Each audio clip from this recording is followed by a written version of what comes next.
अगर आप सोच रहे हैं कि ट्रक ले लिया और पैसा अपने आप आने लगेगा, तो पहले एक सच्चाई समझ लीजिए।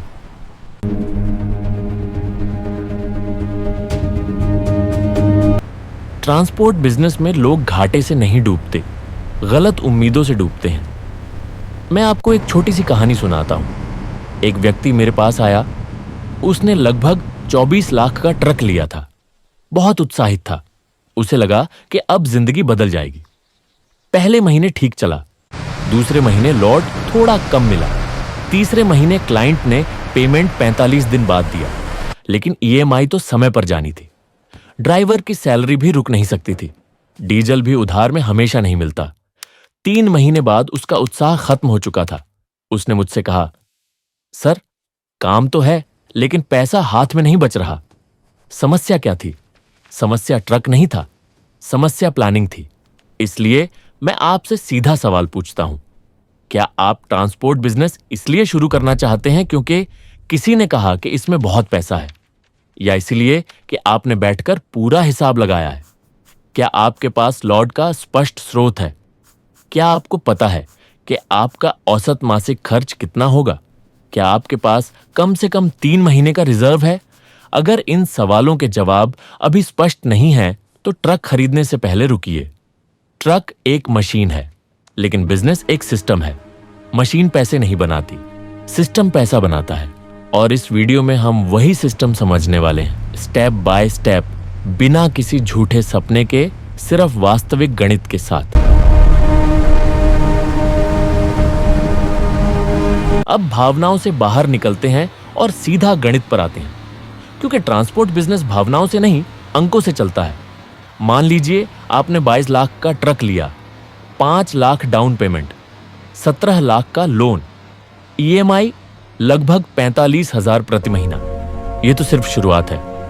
अब असली खेल शुरू होता है मासिक खर्च से। डीजल।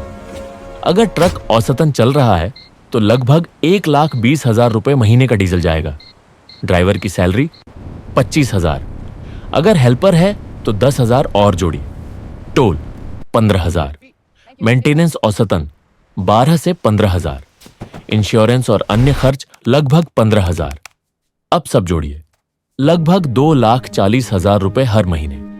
अब मैं आपसे एक सीधा सवाल पूछता हूं, क्या आपके पास हर महीने इतना स्थिर बिलिंग है?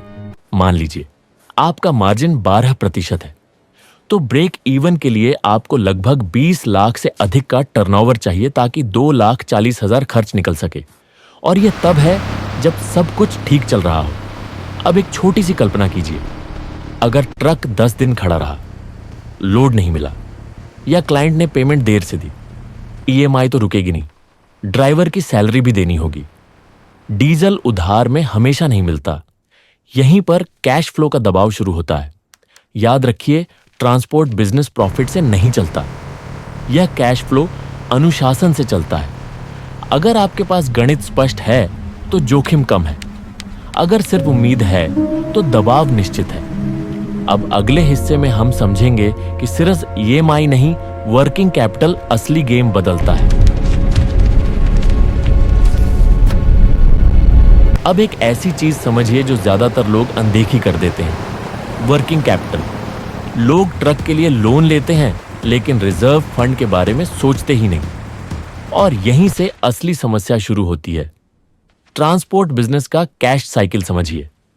आज लोड किया, 2 दिन बाद बिल बनाया, पेमेंट 30 से 45 दिन बाद आएगी, लेकिन खर्च, डीजल तुरंत, टोल तुरंत, ड्राइवर की सैलरी साप्ताहिक, मेंटेनेंस कभी भी। मतलब पैसा बाहर रोज जा रहा है लेकिन अंदर देरी से आ रहा है। अब एक छोटी सी स्थिति सोचिए, आपका मासिक खर्च लगभग 2,40,000 है। पहले महीने क्लाइंट ने पेमेंट 40 दिन में दी, दूसरे महीने 50 दिन में। आपके पास रिजर्व नहीं है तो क्या होगा? आप उधार लेना शुरू करेंगे। डीजल उधार, सैलरी में देरी, मेंटेनेंस टालना, और यहीं से सिस्टम टूटने लगता है। इसीलिए मैं हमेशा कहता हूं, कम से कम 3 महीने का बफर रखिए, मतलब 6 से 7 लाख रुपए। यह पैसा मुनाफा नहीं है, यह आपकी सुरक्षा है। वर्किंग कैपिटल के बिना ट्रांसपोर्ट बिजनेस तनाव का खेल बन जाता है। अब अगला सवाल, क्या सिर्फ पैसा होना काफी है? नहीं, सही मॉडल चुनना भी उतना ही जरूरी है, क्योंकि गलत मॉडल चुना तो कैश फ्लो का दबाव और बढ़ेगा। अब हम बात करेंगे एफटीएल और पीटीएल मॉडल की।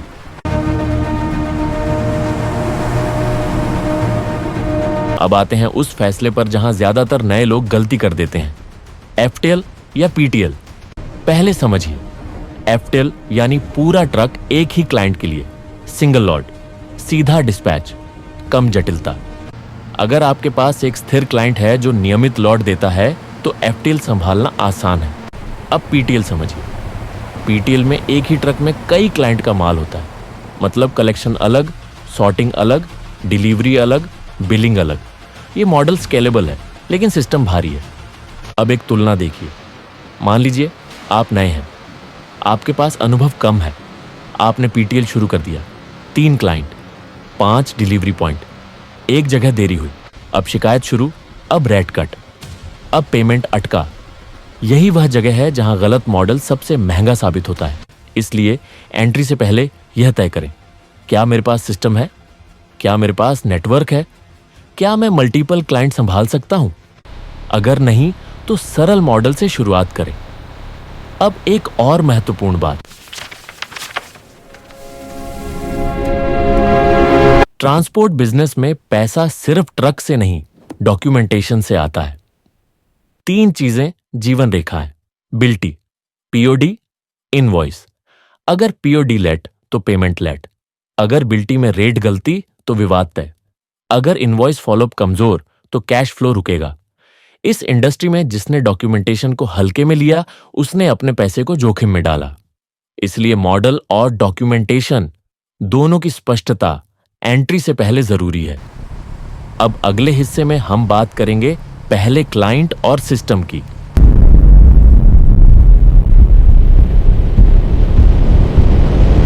अब बात करते हैं उस सवाल की जो हर नया ट्रांसपोर्टर पूछता है, पहला क्लाइंट कहां से आएगा? सच्चाई यह है कि कॉरपोरेट सीधे नए व्यक्ति पर भरोसा नहीं करते, इसलिए शुरुआत जमीन से करनी पड़ती है। इंडस्ट्रियल एरिया में जाए, फैक्ट्री के गेट पर पूछताछ करें, स्थानीय व्यापारी संघ से जुड़े, किसी बड़े ट्रांसपोर्टर के साथ अटैच होकर सीखें। पहला क्लाइंट मुनाफे के लिए नहीं होता, वह अनुभव के लिए होता है। वह आपको सिखाता है कि रेट कैसे नेगोशिएट करना है, डॉक्यूमेंट कैसे संभालना है और डिलीवरी में कहां गलती हो सकती है। अब सबसे महत्वपूर्ण बात, सिस्टम। ट्रांसपोर्ट बिजनेस में जो टिकता है वह मेहनत से नहीं, सिस्टम से टिकता है। पहले दिन से 5 चीजें अनिवार्य करें। डेली खर्च लिखना, डीजल की खपत रिकॉर्ड करना, ड्राइवर के व्यवहार और ट्रिप टाइम मॉनिटर करना, ईएमआई और पेमेंट कैलेंडर बनाना, पीओडी का नियमित फॉलोअप करना। अगर ये 5 चीजें नहीं हैं तो आपका बिजनेस अंदाजे पर चल रहा है, और अंदाजे पर चलने वाला बिजनेस लंबा नहीं चलता। मैं आपको एक आखिरी उदाहरण देता हूं। एक मालिक ने ट्रक लिया, लोड मिला लेकिन कोई ट्रैकिंग सिस्टम नहीं था। ड्राइवर ने अतिरिक्त डीजल खर्च दिखाया, पीओडी देर से जमा हुआ, पेमेंट 2 महीने लेट, 3 महीने में घाटा। दूसरी तरफ एक व्यक्ति था जिसने छोटी शुरुआत की, लेकिन हर खर्च लिखा, हर ट्रिप मॉनिटर की, हर पेमेंट का फॉलोअप किया। आज उसके पास 3 ट्रक हैं। फर्क ट्रक का नहीं था, फर्क सिस्टम का था। याद रखिए, ट्रक लेना शुरुआत है, सिस्टम बनाना असली खेल है। अगर आप इस इंडस्ट्री में आना चाहते हैं तो भावनाओं से नहीं, गणित और अनुशासन से आइए। अगले वीडियो में हम एफटीएल और पीटीएल का वास्तविक लाभ तुलना करेंगे, नंबर के साथ। चैनल सब्सक्राइब कीजिए और ट्रांसपोर्ट बिजनेस को सिस्टम माइंडसेट से आगे बढ़ाइए।